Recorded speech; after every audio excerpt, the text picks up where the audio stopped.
Hello everyone, welcome back to the channel. Happy 2025 to everybody. Hope this will be a great year for you all. I was gonna title this video, Another Yahoo on YouTube doesn't know what he's doing, so he has to redo the work. But then I realized that covers probably 95% of all the videos out there. So I'm gonna title this one, How to Replace the Ball Joints and U-Joints on the front axle of the 2000 Excursion. And the reason is, as you remember, I posted a video on how to replace the inner axle seals a couple of years ago. At that time, I didn't bother doing the ball joints or the U-joints because they looked fine to me. But this year it didn't pass the state safety inspection because of the ball joints. And in order to replace them, you have to basically go do almost all the work we did to replace the inner axle seals, which is basically take out the hub, the axles, and everything. The only thing we didn't do at the time was remove the knuckle. So I pulled the Excursion in yesterday and started tearing it apart. My friend came over to help me get the knuckle out. I didn't video it yesterday. I'll do the video on the other side, but it basically involved lots of hammering, WD-40 heat to free up the ball joints from the mounts here. You can see some of the spots here and here that we hammered just to free up the ball joints. So now what I'm gonna do is take this over to my workbench, which is the trash bin for now, and get my ball joint presser and start trying to press the ball joints out. So let me get the right tools, see if I can set up the camera and see if we can make it work. This is the ball joint removal and installation tool that I got from Amazon, and see if it has the right parts for me to be able to do this. So let me set up the camera. So before we get going, you can see the lower ball joint has a snap ring over there that we need to take out. So to remove the ball joint from the removal toolkit, you gotta find the adapter that goes all the way on the outside of the ball joint up top, and then the adapter that's gonna clear the ball joint itself. And then depending on the tool, you can either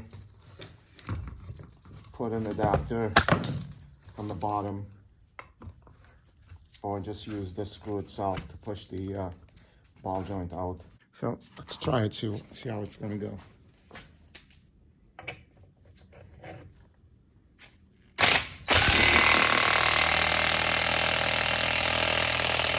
So I'm trying again on the ground. The workbench, quote unquote, was not very stable. My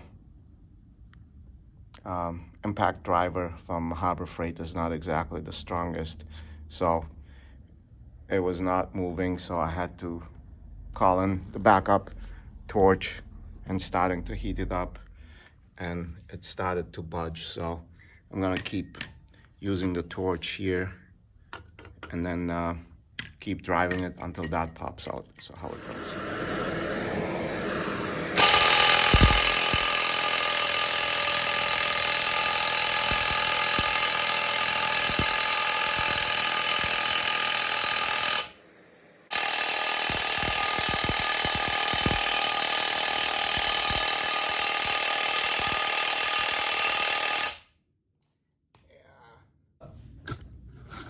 You can see here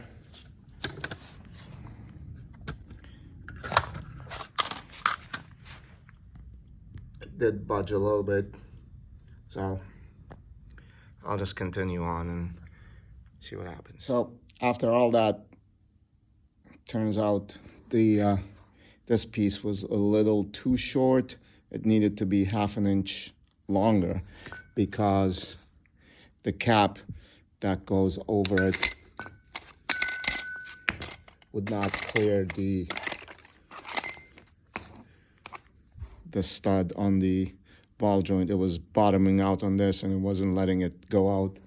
So I had a bunch of fender washers that I added on top, jury rigged it, and 2 seconds and this thing popped out. So learn as we go. So in hindsight, you need something, this looks like to be just about 2 inches, maybe a little shorter. So you need something that's about 2.5 inches tall to be able to push out the ball joint without headache. So now we'll move on to the top one and we'll try it again. So in retrospect, I guess you didn't need the heat and beating it up. You just needed to have something a little longer. Oh well, live and learn. Let's go to the top one. We're gonna start with the same setup on the cup, and I tried it a little bit. It won't go, so we'll heat it up. See what happens.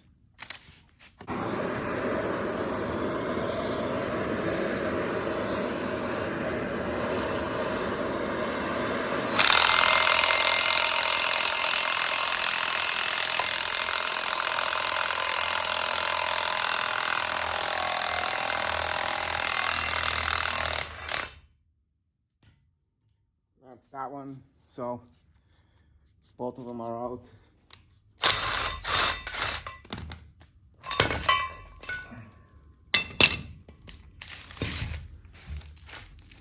So now I can clean up this knuckle. Give it a wire brush, brake clean, and clean it up before I press the new ball joints in. So let's clean it up and go from there. The knuckle is ready to accept the new ball joints.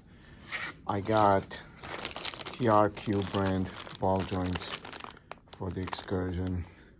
This is the lower ball joint, PSA 66008.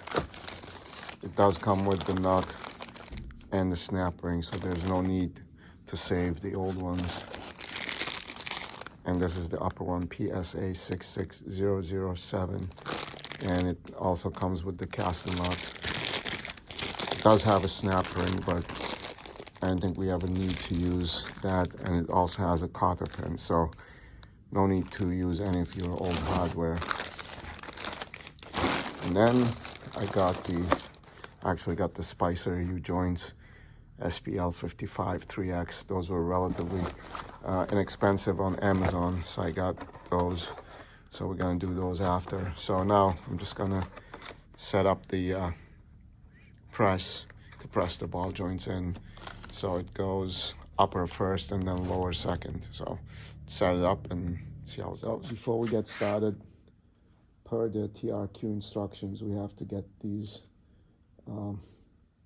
rubber covers off with a screwdriver, because you're gonna press against the ridge here and they don't want you to press against the rubber.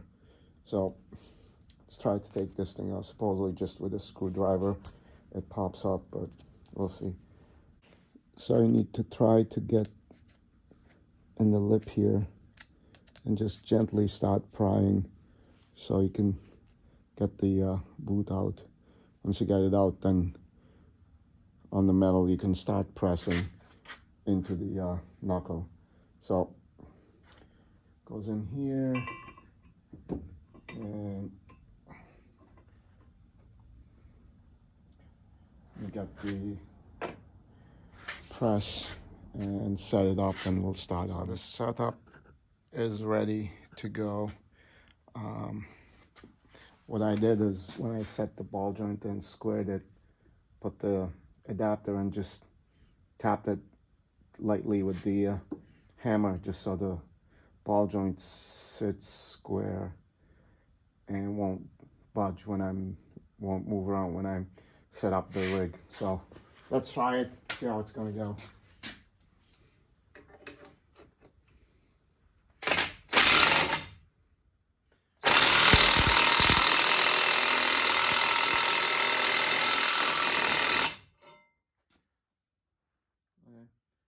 starting to go in, and on the bottom there's a cup, so the thing won't bottom out against it. So let's continue.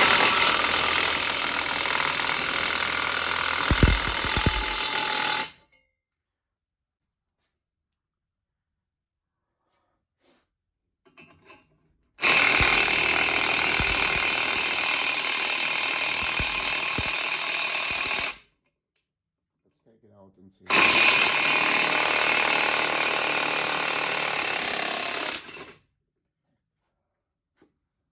Almost there. It's got a touch more to go. Okay, the upper one is in. This thing is flush and it's fully seated in there. So set up the lower one. Actually, we'll put the rubber cover back on. And according to TRQ, this notch is supposed to be on the opposite side of the brakes. So since the brakes are out that way, this notch has to be in this way. So I'll put that in for now, and then once we do the other one, I'll put both of them in place. So let's bring the lower ball joints and put that in. So the bottom ball joint is ready to go.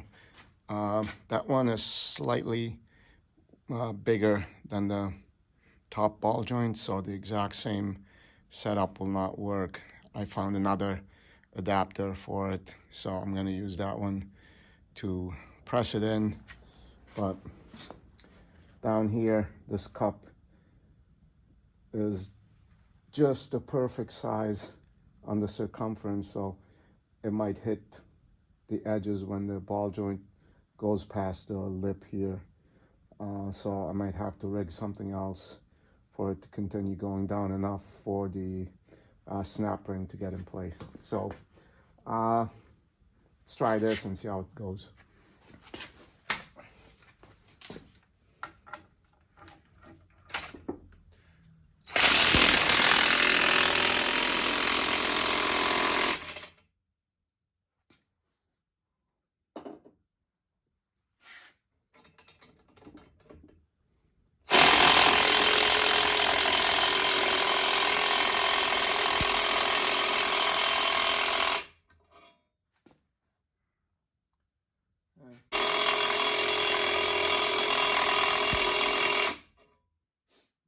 Yep. I gotta reset the lower cup because it's shifting around. So undo this.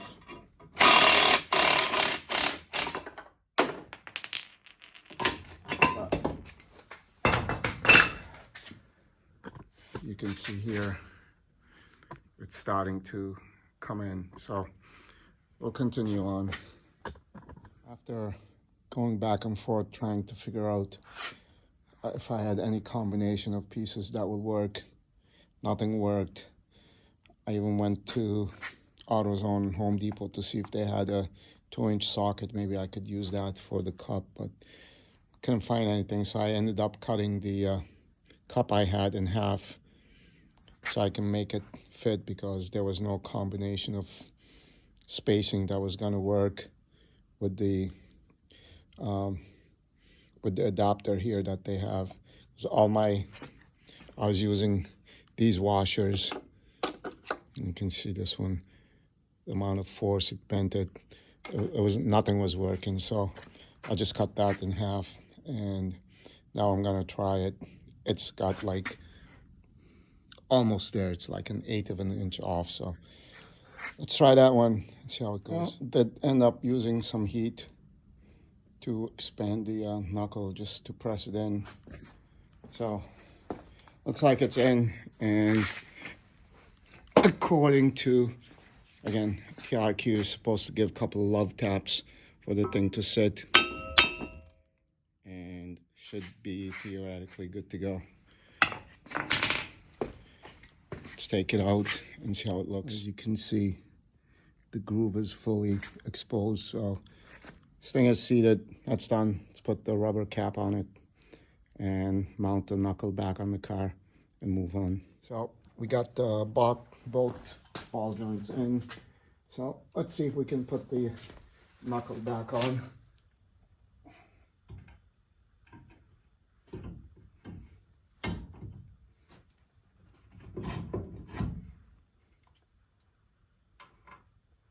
So the bottom ball joint nut is torqued to 150, which is the max on my torque wrench. And I guess you're supposed to torque that one first. And it's supposed to be one of those nuts that doesn't back out. Anyways, the top one, the factory was a 28mm bolt. I mean castle nut. The one that comes with TRQ is a 32. And what happens with the top is that offset bushing pops up when you're trying to remove it and then reinstall it. So you have to just, while you're tightening it, it's gonna seat in its place. And then after it's seated, you're supposed to tighten this one to 69 foot-pounds of torque. So that's what we'll do. And then put the pin in the castle nut, and then this will be done. So let's do that. The ball joints are done, and I do the U-joints. These U-joints have clips in here on all four that hold them in place. We have to knock those out first. Then with the same tool that we use to remove the ball joints, we're gonna have to remove the U-joints. So let me set it up and let's get an eye on this. Yeah.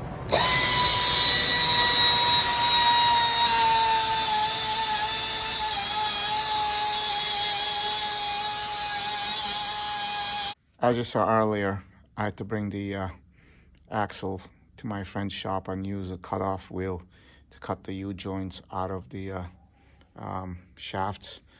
I watched a bunch of online videos and everybody said just put the screwdriver in here and pop out the circle clips. We tried. There was no freaking way those clips were coming out. They were welded themselves in place, and whatever we tried wasn't coming out. So we had to go destructive and cut off the U-joints at all four spots. It dropped, and then we hammered the caps out from each side, all four of them, and that's the only way we were able to get them out. And they were the original U-joints, so I've been on there for 25 years. They weren't going to come out that easily. So shafts are back in the garage. I just wired wheel them and put some protective rust neutralizer, spray them with rust neutralizer. I'll wait till that does its job, then we'll start reassembling the U-joints, put the axle shaft in. The dust seal here is still in good shape. It just came off. I'll just put that thing back on.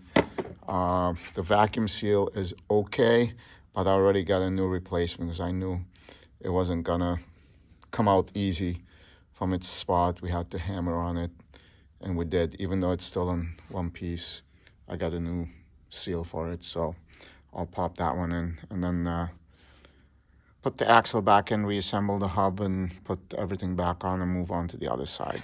So this is the front axle knuckle seal kit. I ended up not buying the genuine Spicer parts.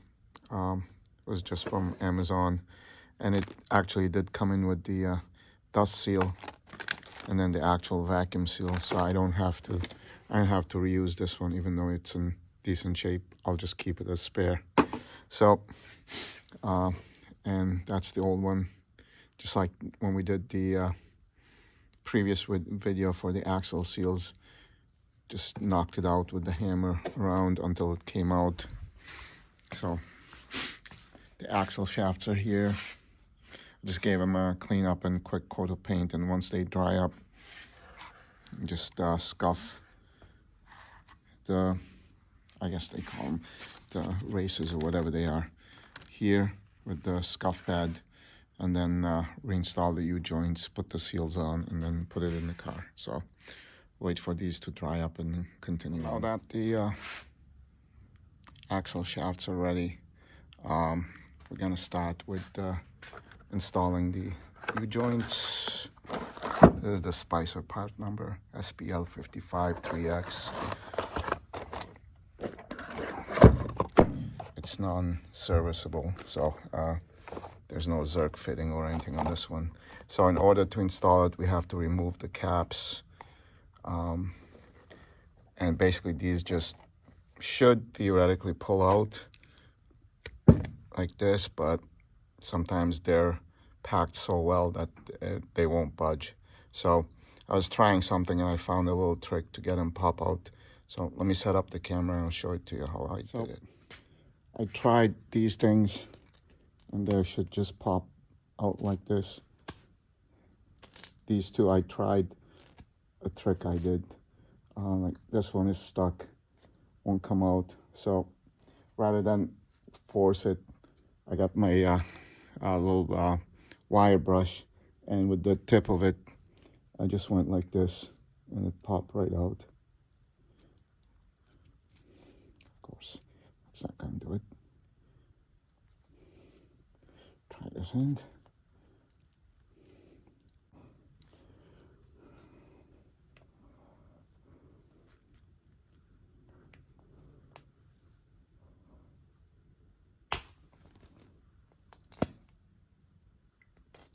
Should come right out. So all four of them are out now. Now we can start installing them on the shaft. So now we're gonna install the U-joint. So whichever shaft you decide to do, take those caps off and gently slide them in the hole, and then bring the caps that on that one and on this one. So what I'm gonna do is put the two caps on and take the hammer and just for now tapping it gently.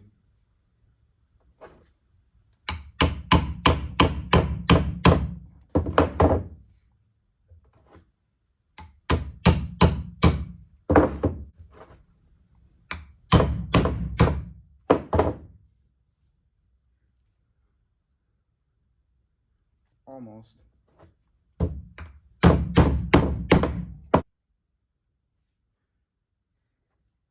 So you can see the groove here.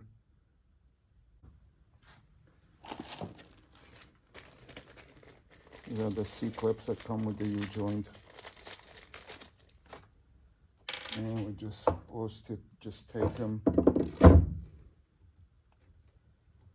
just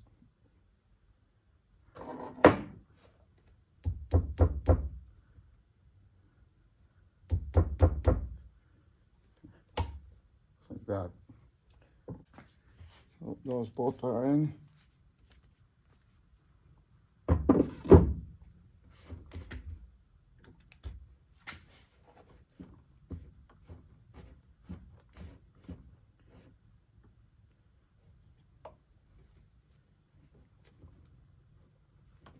Oh, it's a little stiff, but they're going. So get this side and try it again, and then it should be complete, and I can put the axle back in. All right, it's in. All those circlips are in, and the vacuum seal is in. So now all I gotta do is put the dust shield and ready to go. So let's do that and put the axle back in the car. All right, the axle is in. Now we can start putting the hub back in. This washer came out with the axle. It's supposed to go the slotted in. So we'll put that in. We'll bring the hub and see what happens. Oh, hub is in. And got the steering arm, the tie rod end back on, tightened. All the bolts are tightened. So now we'll continue on with the ABS wire back in its location through these things, clips, and plug it back underneath, and then put the vacuum hub back in.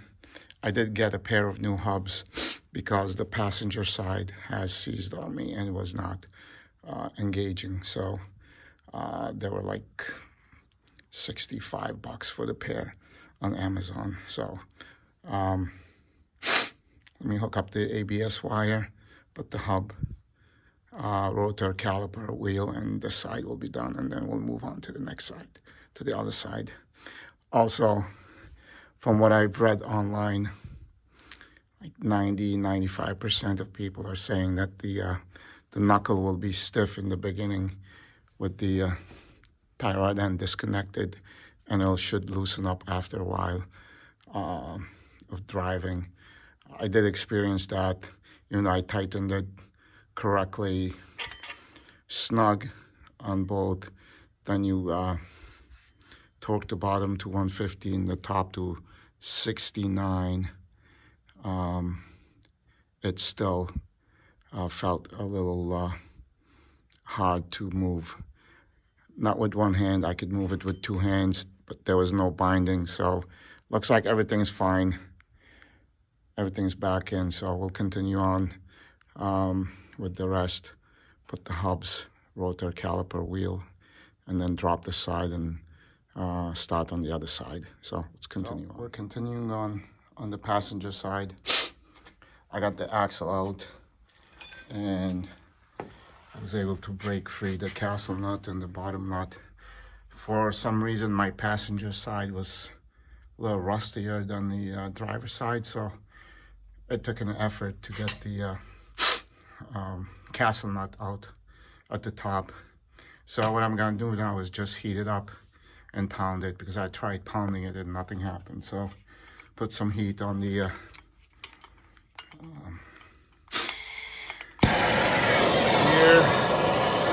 and then keep pounding it and see what happens. Now we'll press the ball joints out and replace the U-joints on the axle and put it back in.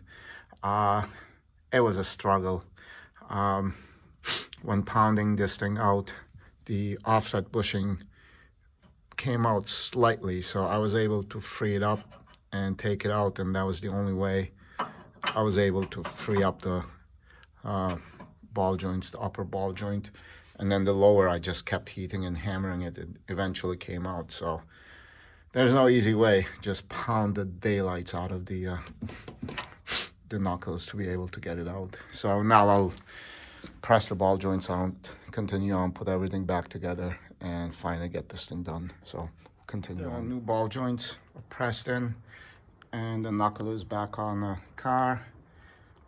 All the tie rod ends and the steering components are back on. So now I'm gonna get the U-joints out and press the new U-joint in, put the axle in, and call it a day. Just like the other side, same thing with this side. The U-joints, the C-clips are completely frozen in, they're not coming out, so I have to get the cut-off wheel and start cutting the U-joint so I can get it out. So let's do that, put the new U-joint in, and put everything back together. Oh, I got the U-joints in, axle assembled, brand new vacuum seal, and now we'll start, put the hub back in, rotor, caliper, wheel, and call it a project. So let me wrap it up and then put it on the ground. And there it is. Everything is back on, the wheel is back on, tightened, drop on the ground. Done. I'll take it out tomorrow. It's too late now for tonight. I'll take it out tomorrow for a test drive, and if inspection station is open, time for a sticker, because it's expired. I couldn't get a sticker because of the ball joint. So now that it's done, I can go get a sticker and then drive it again without worrying. Anyways, thanks guys for watching. I appreciate it. Like I said in the beginning, this should have been done when I did the axle seals, but being amateur, didn't think of it because nothing looked out of the ordinary. So anyways, live and learn. Thanks for watching. I'll catch you in the next one. Thanks guys. Bye.